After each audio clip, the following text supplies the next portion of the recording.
If your roller cover is slowing down or is coming to a stop before retracting into the canister, it may be time to perform a service.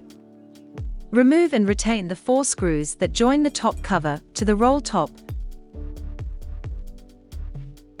and then remove the cover from the canister. Put it aside. Then, close the curtain to access inside the canister. Clean out any waste inside the canister. We recommend using Lubex spray. Apply lubricant to the inside of the spirals at both sides of the canister.